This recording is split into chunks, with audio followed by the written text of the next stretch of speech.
Promotion Sunday, y'all. We're glad you're here. My name is John Almquist. I serve as pastor of the Springs here, and welcome. We're glad you're here. If this is your first time coming to us, or you've been coming, as they referenced earlier, man, for years. If this is you coming back as you think through, maybe you're starting a whole new semester, right? Or perhaps you got connected to parents and they said, hey, would you be willing to come, try it out, check it out? Whether you are new in your faith, whether you're working through faith in general, or hey, this is one of those where you've been looking forward to it, anticipation. We're glad you're here. One of the things I want to do, though, is before we jump into our series right now, our series we're in here is called Goals. We're working our way through the book of 1 Thessalonians. We're calling it Goals because this church in Thessalonica we're going to come to learn about, they were a church worth celebrating. They were in church that was an encouragement. But before we jump into them as an encouragement, I want to talk about a moment of mine that was a complete leadership fail. Complete leadership fail. Let me set it up. Right? So track back years. There I am. I grew up in North Georgia. I grew up in what we'd probably call, what I would call a church attending home. I would have called myself a Christian, but about the age of 18, I was done with it. I made a conscious decision of, Jesus, I want nothing else to do with you. I went to university there. I went to college in Atlanta. I got connected. And all of a sudden, this entire life, this fun scene that I thought I'd missed out all through high school, I was like, I'm going to get mine now. Left behind that whole Christian identity. Part of that for me was your first semester on campus, you weren't allowed to rush a fraternity. I wanted to rush a fraternity, right? I can remember finding one. It's my second semester. I got connected to one. Nice guys, but these guys took life in an unhealthy way, right? In an unhealthy way to a whole nother level. And I can remember thinking, okay, well, that's what I want to do. The way that I was before, the goody two-shoes Christian version of me, I don't want that guy anymore. Right? I want to go, what I missed out on, I'm going to go get. So I go, I join this. This fraternity, wonderful guys, kind of, great people, all that stuff, tremendously dysfunctional. Right? Years later, I'd come to know Jesus Christ. He changed my life. I look back then, leadership fail. Here's what I mean. I join, I'm a freshman, I rush, I pledge. I go through all that stuff. I get connected. Sophomore year comes around. They have this big fraternity house on campus. Massive one. I move into it, man. I'm so excited. All the brokenness and sinfulness that can come with that, drinking deep from a cistern with cracks in it, the way Charles would talk about it. Right? But here's what happened. We just kept getting into trouble. Here's what I mean. Police were being called. Other fraternities were saying things. Sororities were saying things. Just terrible stuff. To where the dean of admissions, or dean of Greek life, whoever it was, came in with our national chapter. They knew that there were bad apples in the fraternity.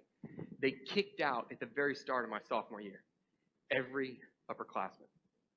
So there were 3 floors to this building, sophomore, juniors, seniors. All of a sudden you have a vacant second and third floor, and all you're left with is one pledge class of sophomores. All our friends were gone. The reason we joined were gone. The people we wanted to be like in brokenness, they were gone. And all of a sudden, you're left with a bunch of sophomores trying to pick up the rubble. They look around the room because they sensed in me this component of leadership. And remember, this ends in a fail, right? All of a sudden, we look around the room. I end up in this chapter meeting in this room upstairs with this secret handshake that was just ridiculous, right? Just ridiculous. And there's this vote. And all of a sudden, I become the youngest president in the history of the Gamma chapter of the Chi Phi fraternity. No, you should, thank you guys. Yeah, it's going to end bad, right? But all of a sudden, we become that, and then there I am. I step in this leadership role. I don't know what to do. I can kind of intuitively figure it out, but I want to go, and I want to continue having all this fun. But we keep getting in trouble, right? And there's so many ways I could take this story, but the way for today, right? The way for today. We continue on, and there's a decision moment. Now, all leaders know you got to make tough decisions. Every leader gets that, right? But I can remember we had a chapter meeting. Because, again, we just lost everybody, so we got to add new people, so we need a new pledge class. So we got set up with pledges. We have this reputation on campus. It's like, man, these guys go hard in all the wrong ways. I become a Christian later. I'm not condoning sin. But these pledges come in. And I can remember we had this chapter meeting where we're going to talk about how are we going to take them through pledge class? Are we going to haze them the way we got hazed? Right? Yeah, somebody said, yeah, of course. Why would you not? right? No, here's what ends up happening. We get in this room, and all of a sudden we start talking about it, and here's this view. There was this off-campus thing where we're going to make people eat a bunch of stuff, drink a bunch of stuff, just ridiculous, right? Ridiculous. Stupid, foolish, unsafe. Right? And there was this moment where there was this big conversation with the group where I'm saying, if we do that, we're going to get caught. If we do that, we're getting kicked off. And I can remember the whole group had this mentality, well, I had to do it. They should have to do it, which is just a terrible argument. Terrible argument.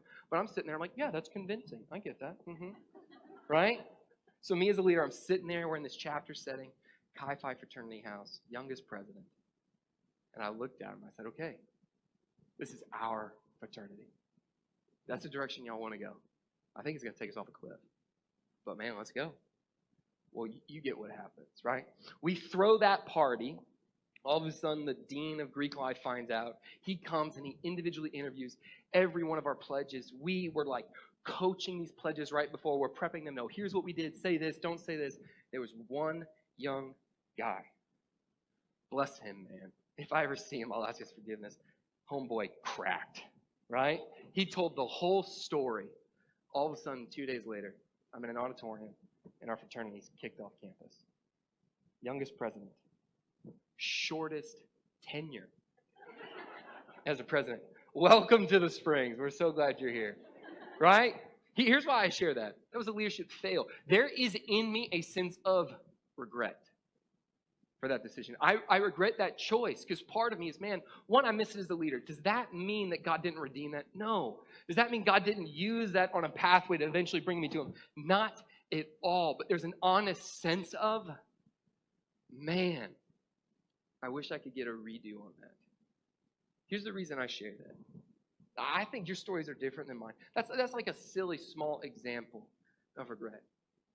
But if your life is like mine, there's things that were minor regrets. And then there's things that were major regrets. Major moment where it is far more important than a fraternity. But moments where you say, hey, I wish I could get a redo.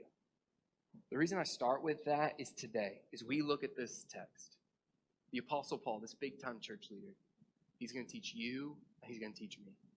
How do you live a life without regret?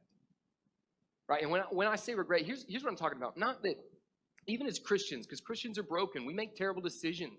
We still sin. We have to walk in repentance, continual change. But one of the things Paul's talking about, it's not that every decision you'll never again wish for. Man, if I could get a redo on that. He's not saying here that God can't bring about good even from our brokenness and pain. It's not it. But it's the idea, hey, as you assess not every decision, but the overall direction. Here's how you and here's how I live a life without regret. Live a life where we don't, at the end of this, say, man, I look back, much more failure than faithfulness.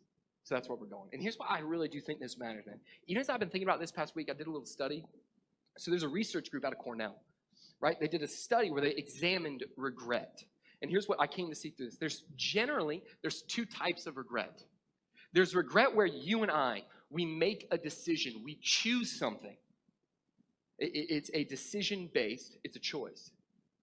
And then there's regret where we say, I wonder if I should have made a different decision. Think about it this way. One type of regret is, I wish I hadn't. The other type of regret, I wonder if I had. One we choose, the other we let go by. Here's what shocked me. They said that people carry, you call it guilt, shame, they use the word psyche, emotional psyche, right? There was this idea of the folks who choose things, the folks who say things like, yeah, guys, let's lead the fraternity off the cliff. I'll lead the way, right? That type of regret, you can move back, or you can move past almost what they call close to 2 weeks.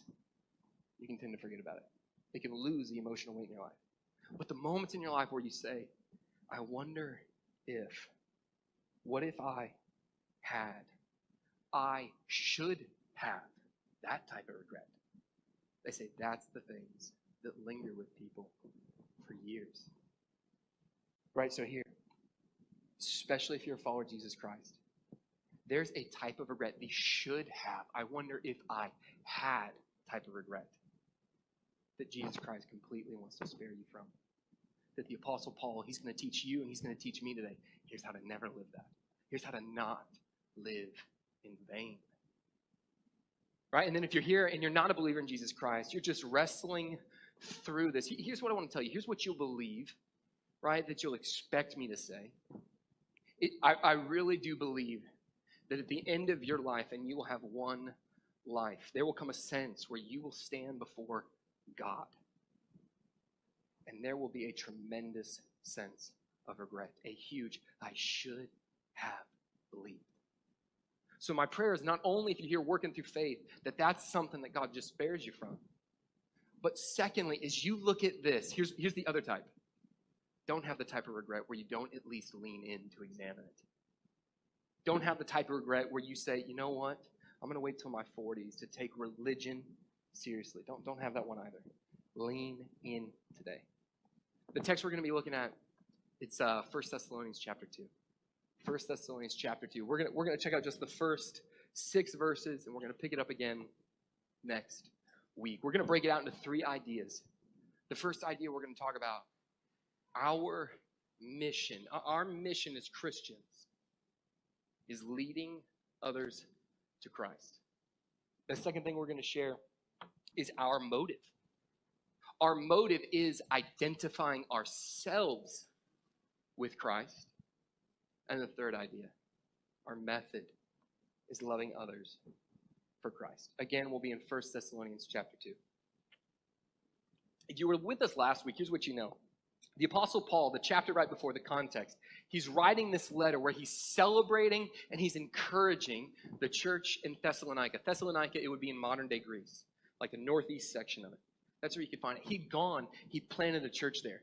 About a year went by, and he heard this report of how faithful the church was doing. And he lists out all these tremendously encouraging things. That's why we're calling the series Goals. Because we as a body, as we have a heart to, who would Christ have us be as a church? Those are some of our goals. That's the bullseye. That's the target we're running after. But he's going to switch themes today. Today he's going to switch to not just encouraging them for what they're faithfully doing, but he's going to remind them of why he went and founded and planted the church in the first place. Here's why I think this matters for us. He's just going to talk about why he did what he did, why he ministered. Now, Paul, you could say, hey, he was an apostle, so big-time church leader. He would have had a role probably like mine or even over that. Right? But here's what you got to know. The people who planted this church, who founded this church, wasn't me.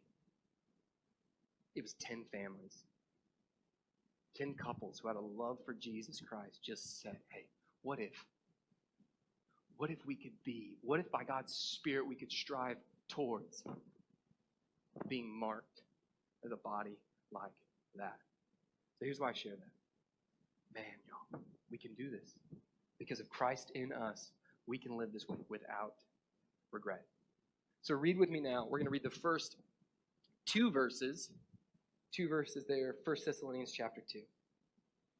For you yourselves know, brothers, that are coming to you, it was not in vain. But though we had already suffered and been shamefully treated at Philippi, as you know, we had boldness in our God to declare to you the gospel of God in the midst of much conflict. We're going to stop there. The first idea out of this text that I want to pull out for us, the first theme that is Paul, he's talking about his heart and why he planted this, is here's something we got to know as Christians. Our mission is leading others to Christ. Our mission is leading others to Christ. Here, I want to pull out a few ideas from the text and then give you a theme here. Right? He talks about, for you know, right there in verse 1. And then he says, not in vain. Not in vain, that's that idea of regret. Like Paul's planting of that church in Thessalonica, he didn't view it as a failure. He didn't view it as without results. And that's what right here, he's writing to a group of friends where he says, hey, you know this is true. You know it wasn't in vain. Why? Because Paul, likely in his mind, as he sat down, he's remembering, hey, I remember when you trusted Christ at the synagogue. I can remember going to your house after where I sat down and I pleaded with you on behalf of God to believe in the Messiah. It changed the husband. It changed the wife. It changed the family. I saw you change. Before you know, he's saying, hey, guys, you know it wasn't a waste of time. You know I don't regret it. Why? God got you. He even goes on to almost stack the deck against himself. He says, even though we had already suffered. We talked about this a few weeks ago. You can write it in the margin in your Bible if you want to remember it up here. He's referencing Acts 16. Before the Apostle Paul, he ever even got to Thessalonica, he was in a town called Philippi. He was hanging out in Philippi. Here's what happened to him. He starts talking about Jesus because his mission is leading others to Christ. He's living out the mission, and what they do? They beat him. What they do then? They threw him in prison. God miraculously delivers him from prison. So Paul's saying it wasn't in vain, even though the town I came from before I got to yours, they tried to literally beat me to the point of where I would stop. Just imagine that. So again, Paul, he'd gone to this town. What people think is probably 3 to 4 days before he was in Philippi. The night before, they beat him. Then they put him in prison. Now God, he miraculously delivered him from prison. And he takes what would have been about 100-mile walk. The Apostle Paul had 100 miles to resolve himself to when he got to the gates of Thessalonica. Say, Lord, you've sent me on a mission, and the mission is leading others to you. The town I just came from, hey man, that beating hurt. I felt that. Hey, the moment in prison, I sang to you, but I sang because if I didn't sing, I might despair. Hey, God, I'm going to the synagogue. I'm going to go tell them about you. But help me. He'd suffered, yet it wasn't in vain. Why? His mission was leading others to Christ. And the final thing there, he says, just from this text, he had boldness to do it. Church, I get going about engaging with others, even the thought of, wait, my view, my hope in leading others to Christ, that makes it almost feel like there's this pressure, there can be an awkwardness, there can be a nervousness. Can't I just be really, really kind? Yes. And you must know you are a missionary. Wherever you are, anywhere you work, wherever you take your kids, if you're going to college, if you're a student, New Braunfels High School, Canyon High School, homeschool, I don't care. You're a missionary. And he sent you. I can remember right around the time I became a Christian, I was living in Dallas, and I was working for a consulting firm. So I had a project with a company in Dallas, downtown. I can remember this newness had come into my life, the idea that God loved me was changing me. I can remember leaving work one day, jumping in my truck, and I had to drive out and merge into this lane. And as I was merging, I saw to the left side, there was a man sitting on the corner, a homeless gentleman. And I can remember thinking two things. One, I don't know anyone here. I've been in Dallas about 3 to 4 months. Still hadn't really connected, made any friends. And two, that guy needs to know what I came to know. With heart beating out of my chest, I pull up to the corner and I just say, hey man, I got $20. I'll buy you groceries. I'm not going to buy you cigarettes, and I'm not going to buy you booze. If you want to come, you can come. By the grace of God, that man got in my truck. Right, so here's what happened. We drive to this Walmart right there. We walk aisle to aisle, heart beating out of my chest. So nervous, so terrified, not bold. But I can remember, by the grace of God, because I didn't know how to share my faith. I didn't know how to tell somebody about Jesus Christ. I didn't know how to do any of that. And just saying, hey, God's changing me. And there's a place I know where people talk about it. Do you want to come? Because I went to church by myself. I go eat lunch by myself. Do you want to come with me, man? He ends up that next Sunday coming, jumping in with me in my truck, went to church with me. Came a few times. His name's Clyde Moses. Shortly thereafter, he became a Christian. He He had been living on the streets 23 years, but his mindset, he was a clear thinker. He became a Christian that changed his life. And he would go with a boldness that I didn't have with him. He grasped from the beginning. His mission was leading others to Christ. He lived in a tent, and he'd go tell his buddies in the tent. He hung out near a shelter. He'd go tell his buddies in the shelter. He would tell everybody. Why? Because he found love for the first time in a real way. And he understood our mission is leading others to Christ. We do it in love, and then we tell them about it. That's the first idea from this text. Let's look now at the next two verses. Just that. All right, I'm going to pick it up in verse 3. For our appeal does not spring from error or impurity or any attempt to deceive, but just as we have been approved by God to be entrusted with the gospel, so we speak. Not to please man, but to please God who tests our hearts. There's a phrase in here that I'm going to pull out for our second idea. It's the theme. We've been approved and entrusted by God. The second idea out of this is we go about our mission. Here's what we must know. Our motive, the reason we do it, our motive is identifying ourselves with Christ. Identifying ourselves with Christ. If that doesn't make sense, stay with me for a second. There's two words we're going to pull out: approved and entrusted. Approved. This word, it's the idea where God looks at you, if you're following Jesus Christ, and he comes and there's this heart of examination, but he sees they're proven, they're true, they're right. The Apostle Paul, he'd been approved for it. Despite all the brokenness in my life, despite every decision that didn't just bring minor regret, but major regret. Despite all the future ones where I still try to yield my life to Christ and I screw it up. God looks at me and he says, approved. Approved. That's this idea of identity. That's one of the motives. Identity. That because of my love for Jesus Christ, not because I have to work my way to him as a slave, but because all you got to do is believe in him, and it makes me a son. That because of that, I'm no longer lost. I am found. I'm no longer enemy. I am son. I'm no longer impoverished. I am rich. I'm an heir. I'm no longer in sin. I am forgiven. I'm no longer against him. I'm his child. He doesn't just say he loves me. He calls me beloved. Dearly loved one. It's the idea of God. Even if you've grown up in church, sometimes it's so hard for people to wrestle. An identity is the theme of God just doesn't love you. He likes you. He wants to hang out with you. That changed Paul, the one who was once the killer of Christians, believed in the King of Christ. And because of that, he stood approved. That was one of his motives. And that one, you got to understand the order of these as well. Identity.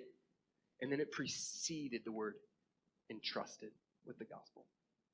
Entrusted, so you guys know what that word means. It's just when I give something to you and I place it in your care. It doesn't mean you're ultimately responsible for it, but you are responsible with it. Entrusted, it's the idea of there's a responsibility. And that word makes people nervous, so stay with me. But it's true. There's a responsibility, Christian. Right? To know the motive of Christ has come for me to set me free. And out of a heart not to earn something, not to work for something, not because if I don't, God's mad at me and he'll punish me. No. But because the good news of Jesus Christ really is the greatest news ever told. I have a responsibility to share that. I can't take this and keep it to myself.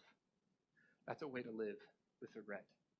Paul, he didn't have that. That responsibility must mark us. It's a motive. So the moments when, and this happens to me all the time, people somehow think that just because of my job, wherever I go, I just can't wait to tell somebody about Jesus, the server, the person at HEB, the guy you run into on the street. That's just not true. I absolutely go home tired. I don't want to fight to love my wife well. I don't want to get around the ground and play with my daughter. I want to stop and rest. And man, there can be goodness in that. But there's a healthy motive for me knowing he's made me a son. Therefore, help me to live as a saint, a responsibility. So again, I just referenced my daughter. Her name's Lily. She's 18 months old. So as you can imagine, she's our one kiddo. As you can imagine, parenting is a topic we talk about a ton at home. I talk about it with friends. I ask them about it. This past week, just thinking through it, I stumbled on a TED Talk. Anybody ever seen TED Talks? Y'all know what I'm talking about? If you don't know what it is, it's typically a research-based expert talking on a particular topic. They last 15 minutes. You can get lost on YouTube for hours watching these, right? Okay, well, I got lost on YouTube watching one of these. Well, here's what it was called. It was called How to Raise an Adult. Immediately piqued my interest. The person who did it, and some of you may have seen it, right? The person who did it, she's the dean of freshmen at Stanford. She writes a book out of it. Why? Because she's seen thousands of freshmen come through. And what the burden was placed on her heart is, hey, these kids might have grades and classes and GPAs and honors clubs, but none of them are ready to be an adult. Maybe that's too strong of a statement. But because of that, she goes and she sets this up. And she appeals to parents on, hey, we got to change the way we raise an adult. We got to change the way we view it. And she breaks it down in two ways. And she has a source. Her source is the Harvard Grant Study. I'd never heard of it. It's the longest running research study in American history. Still going on today. Where they broke it down of what creates successful, professional adults. Think well-adjusted adults. And the first thing, and if you're a follower of Jesus Christ, you totally knew this is where it was going. You didn't even need the research for any of it. She says, love. You want to raise an adult, you got to love your kid. And she even went so far as to say, and that love has to be unconditional. Like, church, do our kids know we love them just as much? We're just as proud. When they get it right is when they fail. Right? Unconditional love. And then she took this twist, and the whole crowd, like everybody noticed it, and I noticed, she said, here's the second thing the research shows. The way to raise an adult, it's love, and it is chores. Chores. Now, here's why. Because chores instill a sense of responsibility. They make you part of a bigger mission with a family. You begin to view yourself as not just the only one, but one of many on a goal. Where do you think that idea came from, y'all? How do we develop to be faithful followers of Jesus Christ, identifying with him? He loves us unconditionally. He's crazy about you. He loves me far more than I really understand. And in that, he loves me so much, he doesn't just let me sit on it. He calls me to something. He gives me responsibility. So church, our motive is identifying ourselves with Christ. That's how we live, not in vain. Let's keep going. Let's look at verses. Actually, I'm going to start again in verse 3 because there's a theme here. For our appeal does not spring from error, remember that, error, or impurity or any attempt to deceive. But just as we have been approved by God to be entrusted with the gospel, so we speak, not to please man, but to please God who tests our hearts. For we never came with words of flattery, as you know, nor with a pretext for greed. God is witness. Nor did we seek glory from people, whether from you or from others. No, though we could have made demands as apostles of Christ. Third idea out of this text. Third idea. We, church, our method for advancing this, our method is loving others for Christ. Loving others for Christ. Now, love, it's a really broad and generic term, and you'll see why I chose it, because it's hard to pick that word.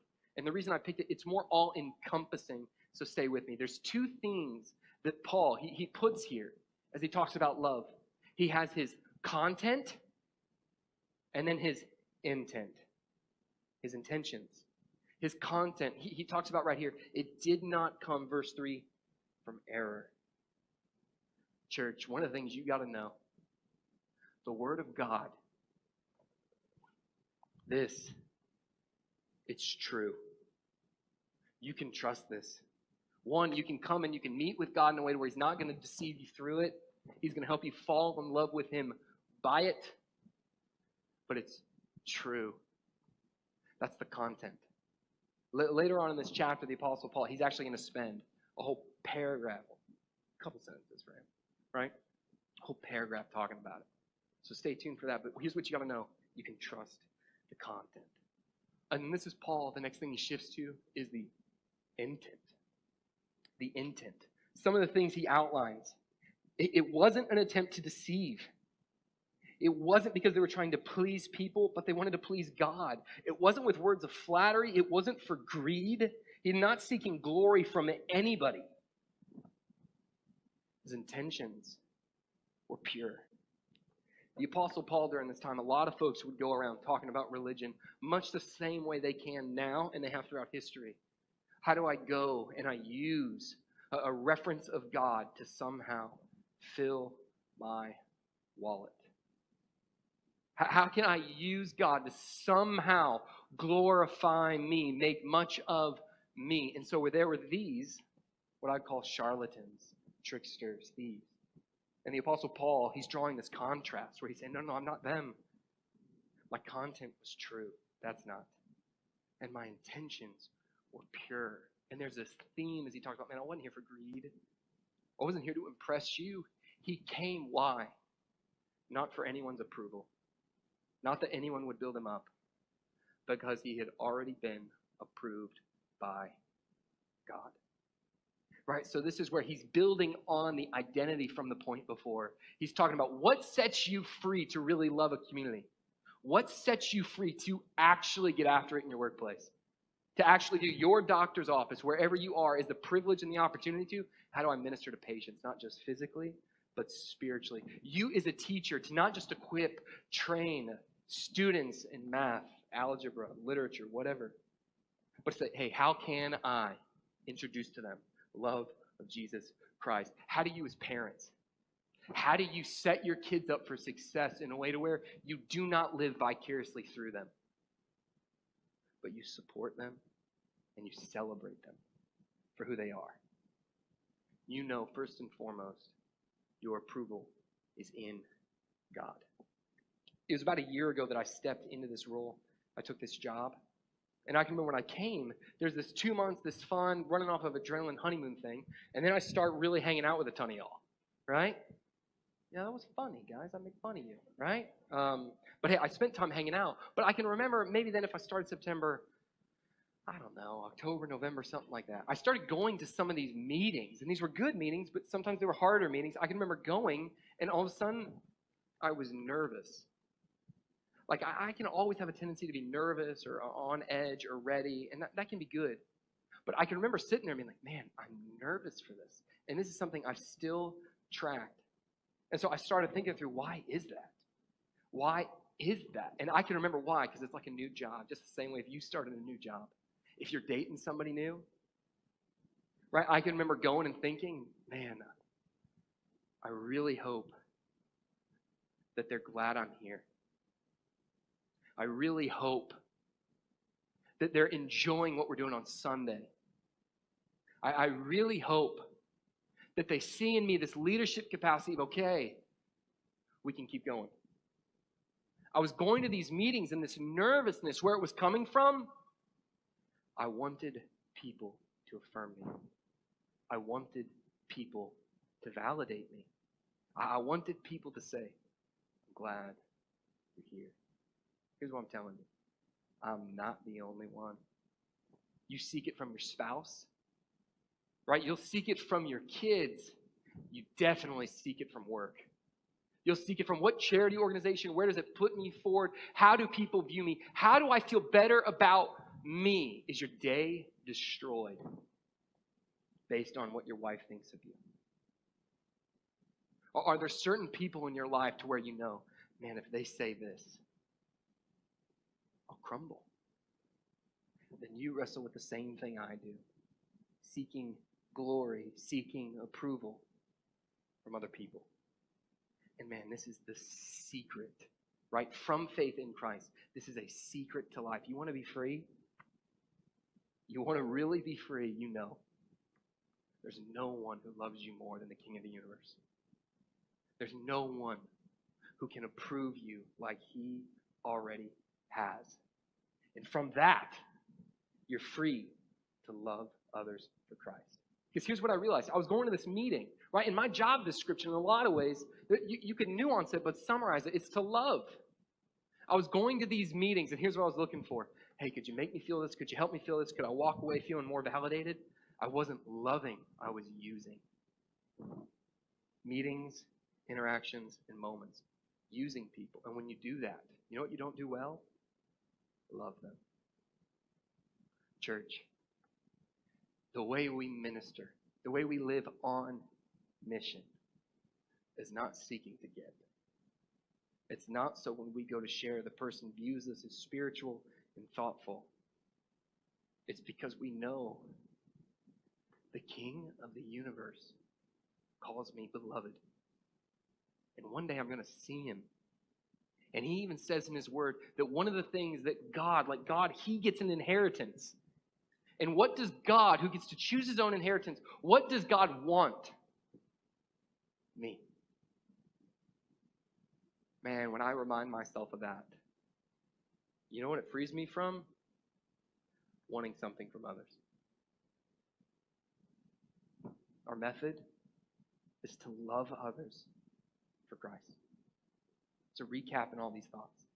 Our mission, church, it's leading others to Christ. Our motive, it's identifying with Christ. It's reminding ourselves, man, I'm fully approved. My identity is new. I'm a new creation. And from that, like a good father, he's entrusted me a good message.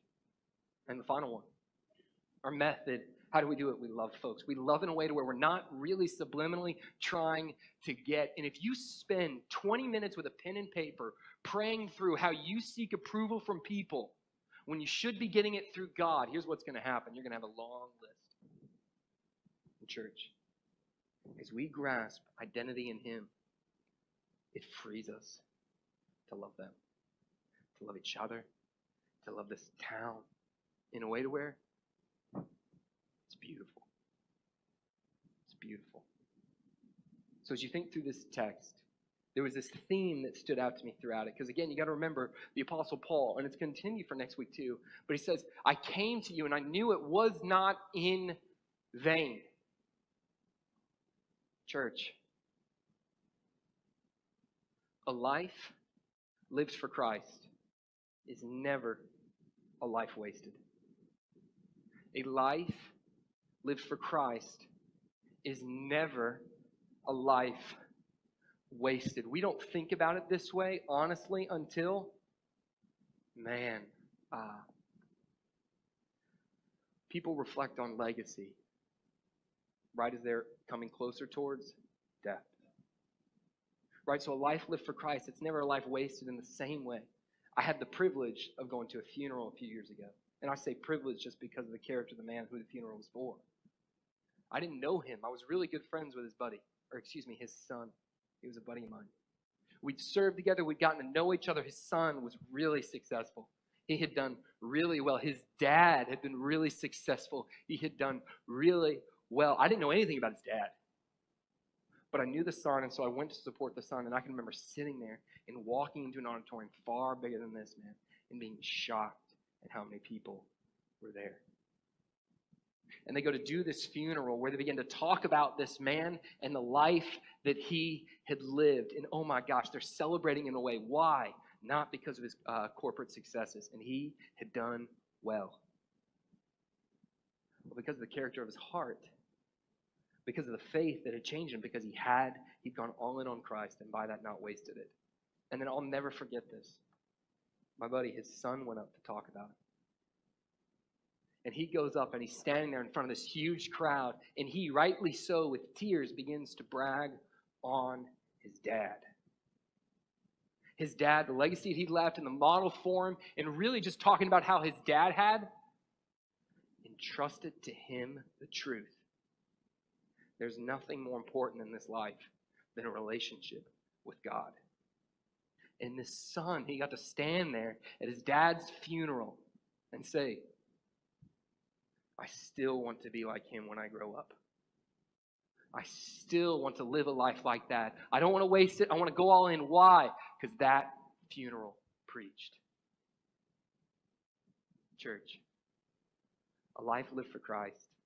It's never a life wasted. Can you imagine my buddy, his dad? He comes and he gets to heaven and he's hanging out there. There was never a moment where he regretted waking up to the early alarm to get there before the kids were ready to had to get him set to sit down with his Bible, and they told stories of his Bible times. To sit there and to meet with God and to plead with him, would you make me faithful? Would you help me to lead my family, to love my kids, to serve my community, to go to work and tell them about you? He never regretted it. There was never the moment where he regretted, hey, you remember that time where I felt that tug to go engage with them, to share with them, to encourage them, and I went. He never regretted that moment. He never regretted the moment where he made space in his life to be interrupted. Why? Also that when either God's people or not God's people were hurting, he could go love, serve, care for them. He didn't regret any of that. Church, there's a way we can go through life without those deep regrets. Not that every decision will be perfect, but the moments that matter will be the moments marked by faith. I'm going to go ahead and invite the band up. We're going to sing one more song. As we go to sing this song, here's what I want you guys reflecting on. Here's what I want you to be thinking about. Father, help me not to waste it. Help me not to just view this as some abstract view, but help me to take one area of my life. And the next month, I'm going to yield it in the way I always hoped I would. Not because I'm supposed to, but because you love me, and that love changes me. So pray with me, and then let's sing one more song. Father, I'm asking for your help to do that. I'm asking for your help to come into my life in a way to where I know that my mission is to tell people about you. And that's not just mine because of this job. But God, long before I had it, I was yours. And if it's ever changed, I'm there again. And would that be true of the people here? Would you remind us of your love? Would you remind us of how, because of what you've done in our life, we stand approved? And from approval, you trust us so much that we're entrusted. God, may I use that in my life. May I live in a way because of you to where it's not in vain. May this church be faithful in a way to where it is not in